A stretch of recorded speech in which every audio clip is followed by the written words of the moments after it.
Assalamualaikum warahmatullahi wabarakatuh.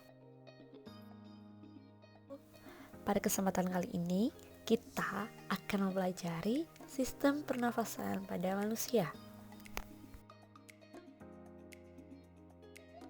Sistem pernafasan pada manusia terdapat di KD 3.9 dan juga KD 4.9. Pada KD ini, kita akan mempelajari organ pada sistem pernafasan, mekanismenya, serta upaya untuk menjaga kesehatan sistem pernafasan.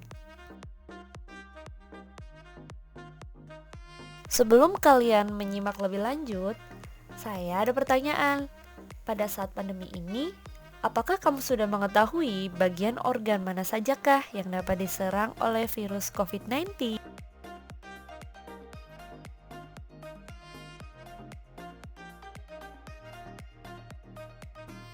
Tentunya kalian sudah tahu bukan?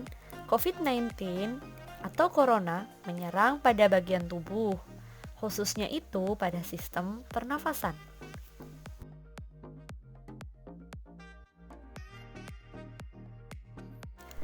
Pernahkah kamu mendengar istilah respirasi?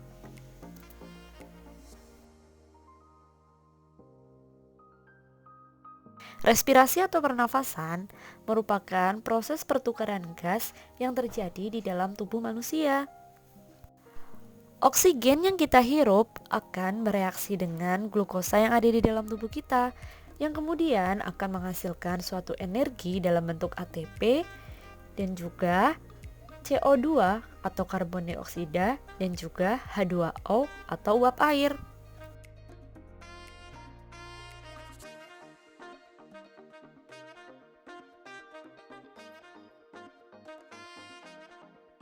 Mari kita mengenal lebih dalam organ-organ pernafasan pada manusia.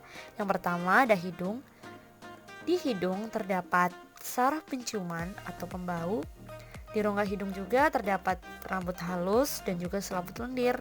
Rambut halus di sini berfungsi untuk menyaring partikel debu atau kotoran yang masuk bersama dengan udara. Sedangkan selaput lendir, dia berfungsi sebagai perangkap benda asing yang masuk terhirup saat kita bernafas. Misalnya debu, virus, dan juga bakteri. Di dalam hidung juga terdapat konka. Konka itu mempunyai banyak kapiler darah yang berfungsi untuk menghangatkan atau melembabkan udara yang terhirup.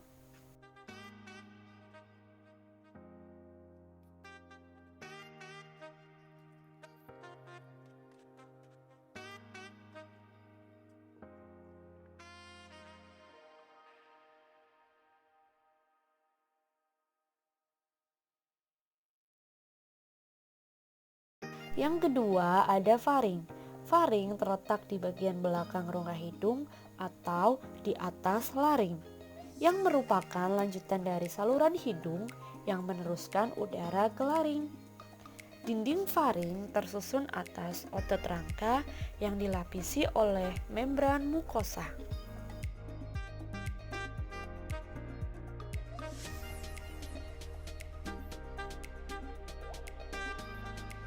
Yang selanjutnya ada laring atau pangkal tenggorokan.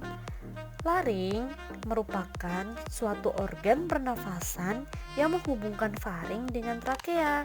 Di dalam laring terdapat epiglotis dan pita suara. Epiglotis berupa katup tulang rawan berbentuk seperti daun dilapisi oleh sel-sel epitel. Apa sih fungsinya epiglotis? Epiglotis di sini berfungsi untuk menutup laring sewaktu kita menelan makanan atau minuman.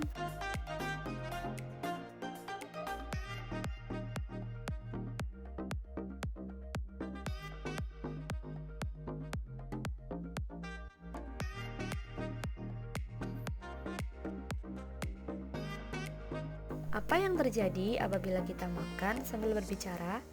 Tentunya akan tersedak, bukan? Nah, tersedak ini merupakan bentuk refleks yang dihasilkan dari epiglotis yang mencegah makanan atau minuman yang kita makan masuk ke dalam laring.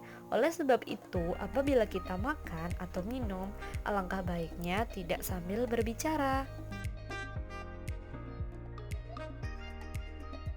Yang keempat, ada trakea atau batang tenggorokan yang tersusun dari cincin-cincin tulang rawan berbentuk seperti pipa yang di dalamnya terdapat selaput lendir. Nah, di trakea ini juga ada sel epitel silindris bersilia. Apa sih fungsinya? Fungsinya untuk menahan debu atau kotoran. Loh, bukannya debu dan kotoran sudah disaring di hidung? Iya, tetapi kotoran atau debu bisa saja masih lolos oleh rambut hidung yang ada di hidung. Jadi akan disaring kembali di trakea, tepatnya oleh sel epitel silindris bersilia.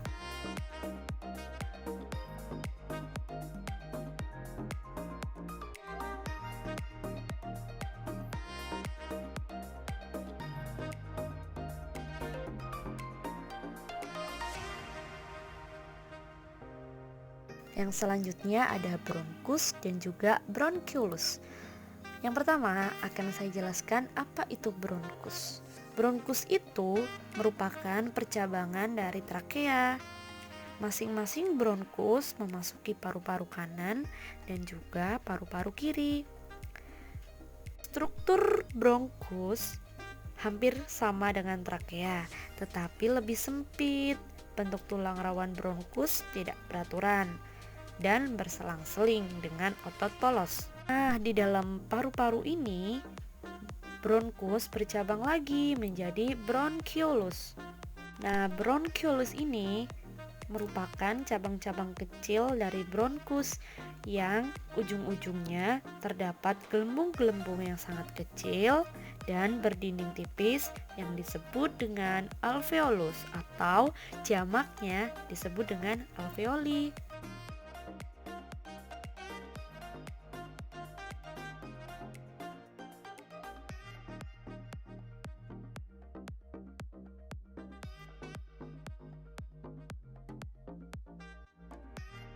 Yang selanjutnya ada pulmo atau paru-paru.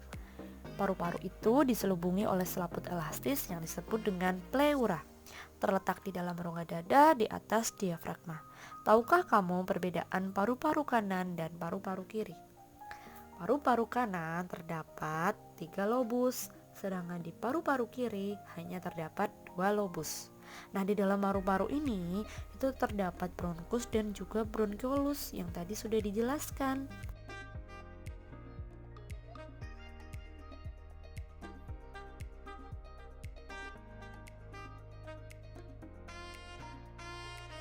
Yang terakhir ada alveolus. Alveolus terdapat di ujung akhir dari bronchiolus yang berupa kantong kecil yang salah satu sisinya terbuka, tersusun dari satu lapis sel yang lembab dan tipis. Dinding alveolus berbatasan dengan pembuluh kapiler darah, sehingga gas-gas dalam alveolus dapat dengan mudah bertukar dengan gas yang ada di dalam tubuh.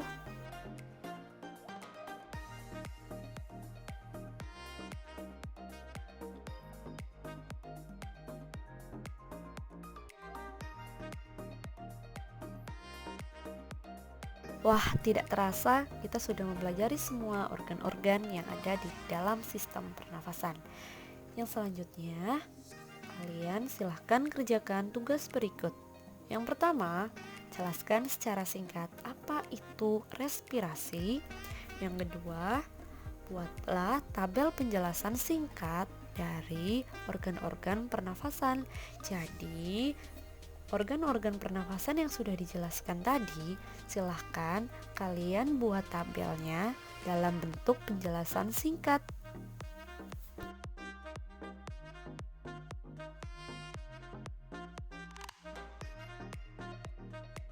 Apabila kalian merasa kurang paham, kalian silahkan play ulang video ini. Terima kasih, jaga kesehatan ya.